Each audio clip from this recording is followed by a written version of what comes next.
everyone who dies goes. In fact, Odysseus meets other people there. Another notable person is his own mother. When he left Ithaca, his mom was still alive, but now this is how he finds out his mother has passed. She is a shade, she is a shadow, she is a ghost. He also meets King Agamemnon, who is the great king that led the Greeks to fight the Trojans in the first place. And he discovers, for as great of a king he was betrayed by his wife and her lover. A sad end to a mighty man. But finally, he meets Achilles himself. Achilles is everything every Greek seeks to be. Because Achilles was a man of war, he was a man of victory, but he was a man of renown. The most important thing for every Greek warrior was to be remembered. And no one is more famous than Achilles. But to Odysseus' shock, Achilles doesn't want to be in the realm of the dead. In fact, he says he would rather be at the lowest socioeconomic rung of society than to spend another day in Hades. It's a shocking story for the original readers. But to us, we look at the story of Eutychus and we see something completely different. Eutychus falls like Elpenor. Eutychus dies just like Elpenor. But the story takes a surprising turn.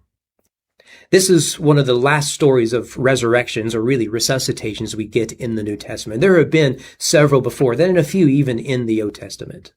This is really what sets the Christian worldview from the Greco-Roman worldview. To the Greeks, the best you can get in this world is a name to be remembered. But we all die. We all go into the grave. We all descend into the underworld, a world ruled by the god of Hades. But we worship a true and better Elpenor, a true and better Odysseus, one who left his home not to conquer a kingdom, but to build one. And he built one by conquering death itself. I think that's what Luke wants us to see.